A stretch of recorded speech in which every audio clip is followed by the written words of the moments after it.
Hi everybody, welcome to another Low on Health Rambling where I kind of go over what I've been doing the last past week or so. Today is Friday, June 18th, 2010. It's around 11:18 p.m. I'm doing this kind of a late night one. I think I realized that natural light or low light causes problems, and that's why my videos are glitching out maybe? I don't know, but that's neither here nor there. Good week. Like I said, it's big E3 week. I meant to be writing on my Alpha Protocol review. I wrote the Green Day review.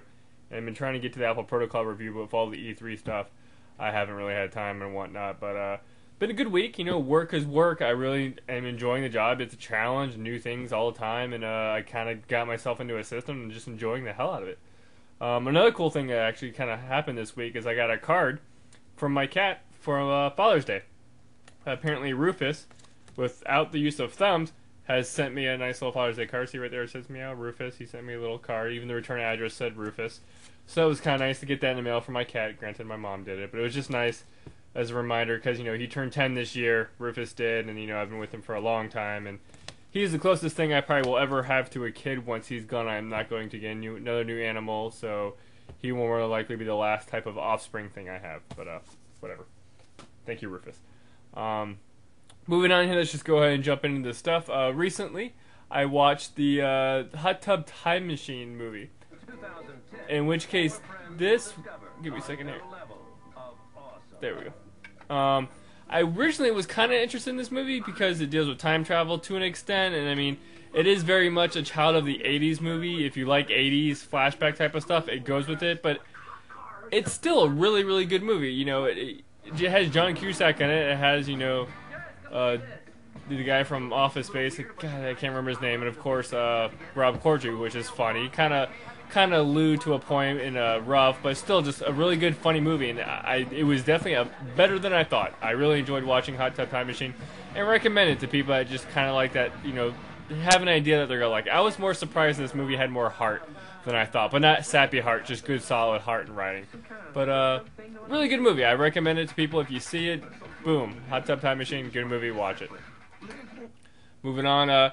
Also, I was reminded that True Blood started this last Sunday, and I watched the first new episode of the season 3, in which case, awesome. I really do enjoy True Blood, and I hate to say it, but of all the new vampire crap that's come out, True Blood's kind of the best of the best right now. And like I said, I tried reading the books, I just couldn't get over the Sookie Stackhouse first-person narrative in that, so I'll be watching this series, which I know a lot of other people are doing. I can converse with them about it, and I guess Dexter should be coming up soon, too, in which case those are kind of the only other two TV shows that I've been watching recently. But True Blood, yay, it's back on. Moving on here. This week, like I said, Xbox, not Xbox, but on E3, a lot of news and whatnot. And luckily, a lot of people on Xbox Live have actually had conversations with them. Let's see, who did I talk to? I talked to, of course, Jeff. I spent a good long time talking to about you know, just E3 in general. We had a nice long talk, and it's kind of cool just to get his impression on stuff. And he's, out of all the new hardware, he basically said probably the 3DS will probably be like his next thing more or less for his kid, but then even maybe the Move if he ever gets a PlayStation. I spoke to in depth with Dana and Darren on Xbox Live, and they had actually gone to E3 last year, in which case I talked to them about stuff, and they kind of focused on a lot of the Rock Band stuff and whatnot. And we all kind of came to the same conclusion. Last year was basically more about the games. This year was more about the tech. But they basically said, yeah, definitely last year's E3, you know, from despite Nintendo was, you know, a better year. And then who else? Titan X. Let's see who got here. Mike. Basically, I spent almost an hour or two each having conversations with these guys, just speaking about it.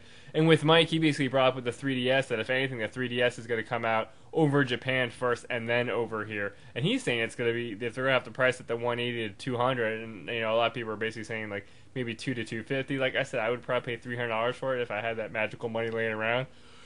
But so far, we don't have any hard data really on any of the things besides Move, in which case Move is just kind of a joke in itself. But I'll probably talk more about E3 stuff. Probably I'll do another video tomorrow, just recapping some stuff and whatnot. Moving on here, let's do Gamefly.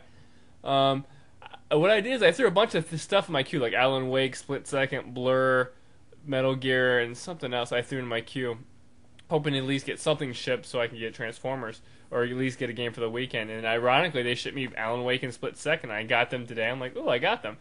In which case, Transformers is coming out Monday. I might not be able to play it because I have those 2 games, but what I decided to do is go ahead and play Split Second, and from what I remember about people talking about it, I gave it 1 hour and was like, yep, I got the idea this game's about, and I'm sending it back Saturday, so hopefully, fingers crossed, that maybe they'll get it just in time for me to get Transformers. It's cutting it really close, but it's more or less a test of Gamefly's fast return system. But Split Second, I played it and realized it has a lot of rubber band effect where you can be in first, and then basically the computer can just totally lambaste you with stuff, and that's it. This game has a lot of cool offensive stuff, but the problem is it's only if they're ahead of you and at a certain point. If they're right by the side of you, you can't really do anything. And if they're behind you and you're first, or you want to keep somebody from overtaking you, you can't use the power-ups behind you. In which case, to me, I don't really like the whole freaking race, being first and at the very last minute lose it. I mean, that's why, unfortunately, it's a fun game. It's vibrant, but not really vibrant. It's destructive. It's visceral to an extent, but whatever. I played it for an hour, got a couple 65 points out of it, and it was like, whatever. I'm done with it. I'll send it back. I almost think Blur will be better because it's more of a cart arcade, where this one was cool. I mean, it has destructive environments, but it's just too much of the rubber band effect where you can be okay and then just totally get lambasted and boom. I have started playing Alan Wake, in which case it's more episodic, and I got to episode 2 of Alan Wake, and I'm really digging Alan Wake, mainly because as I'm playing it, it has very much the narrative style of Max Payne because it's done by the same people, and I love the narrative style and story of Max Payne and how it's presented. That was more of a noirish, and this is more of like a writer-ish type of narrative, and I'm really, really enjoying Alan Wake.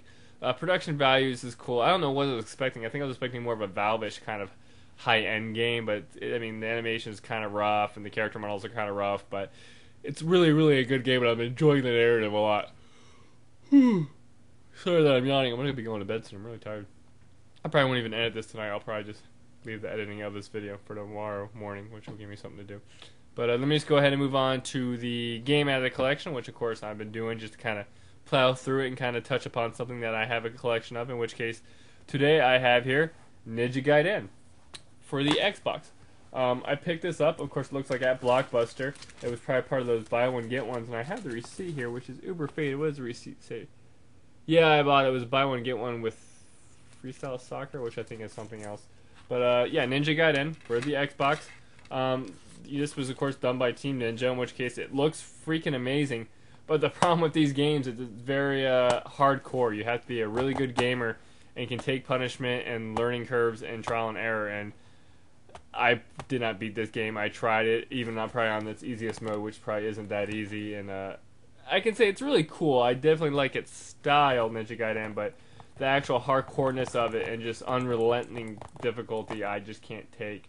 I mean, if I could, I would have cheated through it, and I don't think you can cheat through these. And I know they released like a black version of it with actually playable characters and whatnot, but I never really got through. But it's in my collection. I remember playing it.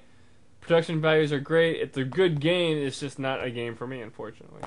But that's really about it. I'll probably be doing another one of these, kind of doing E3 stuff and what else I'm planning doing this weekend. But other than that, as always, I'd like to thank you all for watching, and catch you next time.